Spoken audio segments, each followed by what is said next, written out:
Opuštěný, schátralý, hororový. Takový je dnes bývalý zábavní park na jednom z polských hlavních tahů. Proč už není stejně živý, hravý a zábavný, jako býval?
Jsme na místě, dnešním místem je opuštěný zábavní park.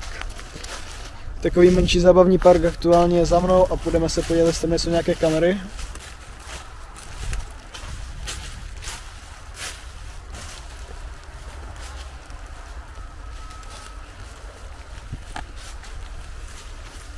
Tak jo, vypadá to, že jsme našli tady vchod, díru v plotě.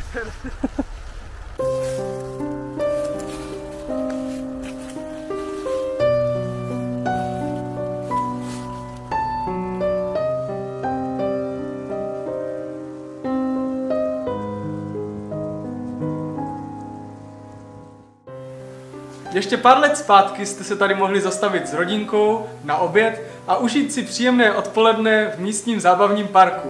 Jak to tady ale vypadá dnes? Pojďte se podívat s námi.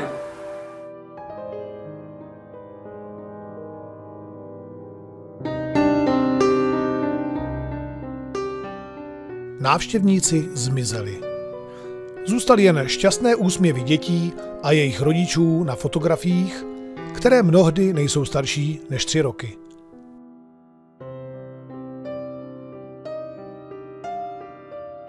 Nepodařilo se nám bohužel zjistit, kdy přesně tu byl park postaven. Restaurace ale nabízela tradiční polskou kuchyni už téměř na počátku milénia. Bohatě zdobené historizující prostory zvaly k rodinnému hodování i firemním večírkům. A podle dochovaných informací šlo o prostory, které byly opravdu velmi oblíbené.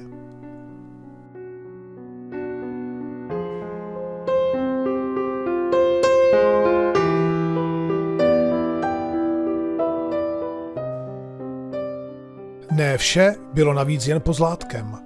Ačkoliv například restaurační vybavení působí zámeckým dojmem a na první pohled je zřejmé, že vše bylo vytvořeno uměle, není tomu vždy tak.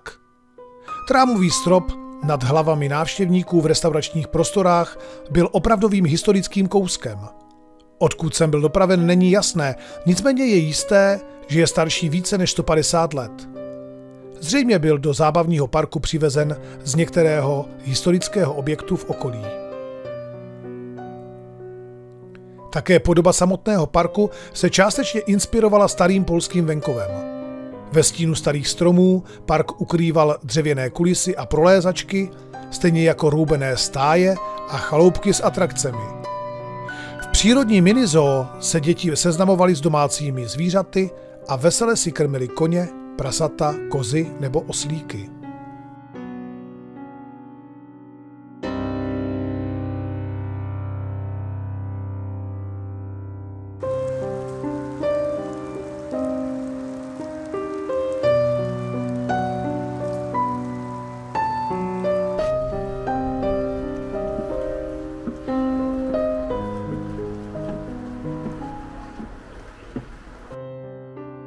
Zábavní park tak lákal na odpočinek v ústraní a jedinečné atmosféře jako místo ideální pro rodiny s dětmi. Členitým pozemkem, zabírajícím téměř 2 hektary, se děti mohly nechat provést na koních, kočárem nebo za historickým traktorem. K zábavě jim krom stromového domku se skluzavkou, autodromu, minigolfu nebo paintballové střelnice sloužilo více než 30 dalších atrakcí. Cena přitom nebyla nijak vysoká. Za celodenní hrátky tu návštěvník nechal jen něco málo přes 100 korun.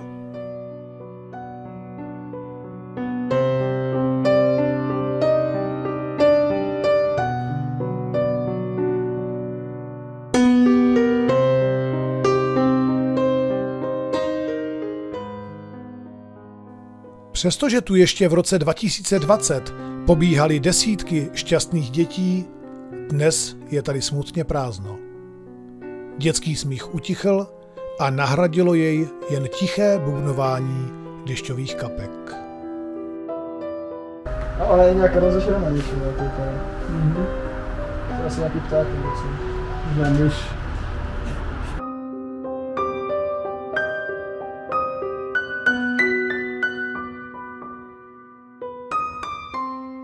Umělá zvířátka, panenky a hravé postavičky taky změnily svou vizáž a působí tak nyní někdy až trochu hororově.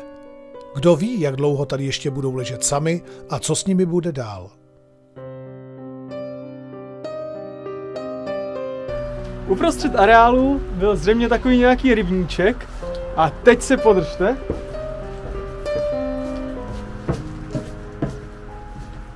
Protože tady měli i podvodní svět.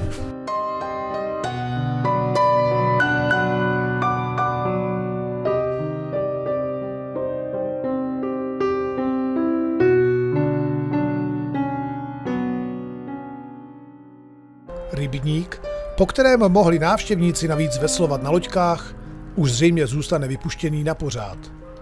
Podle posledních dostupných informací byl park dočasně uzavřen a celý pozemek i s veškerými atrakcemi je postupně nabízen k prodeji.